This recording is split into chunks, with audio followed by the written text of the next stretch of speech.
ചില അമ്മമാരുണ്ട്. അവർ മക്കളെ ഒരിക്കലും സന്തോഷിക്കുവാനായിട്ട് അനുവദിക്കത്തില്ല. അവർക്ക് മക്കളെ ജീവന് തുല്യം സ്നേഹമാണ്. മക്കളുടെ എല്ലാ കാര്യങ്ങളിലും ഇടപെടും. മക്കൾക്ക് വേണ്ടി എന്തും ചെയ്യാൻ തയ്യാറാകും. പക്ഷേ മക്കളെ സന്തോഷത്തോടു കൂടി ജീവിക്കാൻ അവർ അനുവദിക്കത്തില്ല. അതിൻ്റെ പിന്നിൽ പല കാരണങ്ങളുണ്ടാവാം. പല സാമ്പത്തികമുണ്ടാവാം, അല്ലെങ്കിൽ വിദ്യാഭ്യാസപരമായ കാര്യമുണ്ടാകാം, കുടുംബപരമായിട്ടുള്ള കാര്യങ്ങളൊക്കെ ഉണ്ടാകാം. പക്ഷേ കൂടുതലും ആൾക്കാരും ഇതിലൊക്കെ ഉപരിയായിട്ട് ചില ആളുകൾ മക്കളെ അല്ലെങ്കിൽ മരുമക്കളെ സന്തോഷത്തോടു കൂടി ജീവിക്കാൻ അനുവദിക്കാത്തതിൻ്റെ പിന്നിലുള്ള കാരണം അത് തികച്ചും അന്ധവിശ്വാസമാണ്. അന്ധവിശ്വാസത്തിൻ്റെ പേരിൽ ജീവിതം ഹോമിക്കപ്പെടുന്നവർ ധാരാളമുണ്ട്.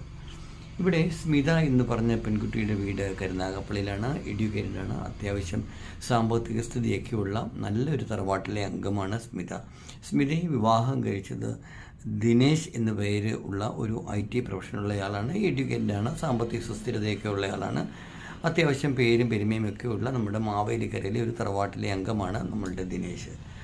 ദിനേശിൻ്റെയും പിന്നെ സ്മിതയുടെയും വിവാഹം വളരെ ആർഭാടപൂർവ്വമാണ് കരുനാഗപ്പള്ളിയിൽ വെച്ച് നടന്നത്.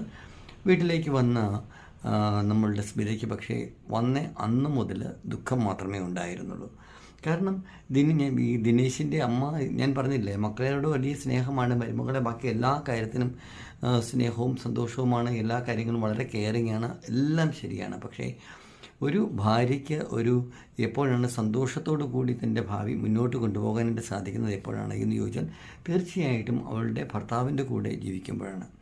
വിവാഹം കഴിഞ്ഞിട്ട് 3 വർഷം വരെ നമ്മളുടെ ഈ ദിനേശിൻ്റെ അമ്മയായ സ്ത്രീ ചില അന്ധവിശ്വാസങ്ങളുടെ പേരിൽ മകനും മരുമകളും തമ്മിലുള്ള ശാന്തി മുഹൂർത്തം വിവാഹം ആ സമയത്ത് നടന്നെങ്കിൽ മാത്രമേ വിവാഹം നടക്കാൻ സാധിക്കുകയുള്ളൂ എന്ന് ഏതോ ജ്യോത്സ്യൻ കുറിച്ച് കൊടുത്തിരുന്നു. അതിനുശേഷം ആ ജ്യോത്സ്യൻ വിവാഹം മുന്നോട്ട് പോകുവാനായിട്ടും നന്നായിട്ട് പോകുവാനായിട്ടും മറ്റൊരു പ്രതിവിധി കൂടി നൽകിയിരുന്നു. എന്തായിരുന്നു ആ പ്രതിവിധി എന്ന് പറഞ്ഞാൽ ശാന്തി മുഹൂർത്തം 3 വർഷങ്ങൾക്ക് ശേഷം മാത്രമേ സാധിക്കുകയുള്ളൂ എന്ന്.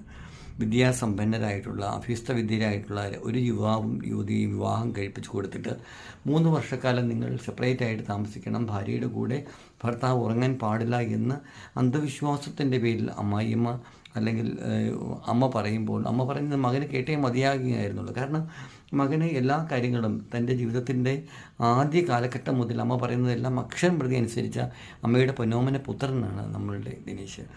പക്ഷേ ഇങ്ങനെയൊക്കെ സംഭവിച്ചാലും ഈ ദിനേശിൻ്റെയും നമ്മളുടെ സ്മിതയുടെയും ജീവിതത്തിൽ ഒരു വലിയ ട്വിസ്റ്റ് നടന്നു. ആരും പ്രതീക്ഷിക്കാതെ, ആർക്കും ഊഹിക്കാൻ പോലും കഴിയാത്ത രീതിയിലുള്ള ഒരു ട്വിസ്റ്റ് നടക്കുകയുണ്ടായി. തീർച്ചയായിട്ടും ഡീറ്റെയിൽഡ്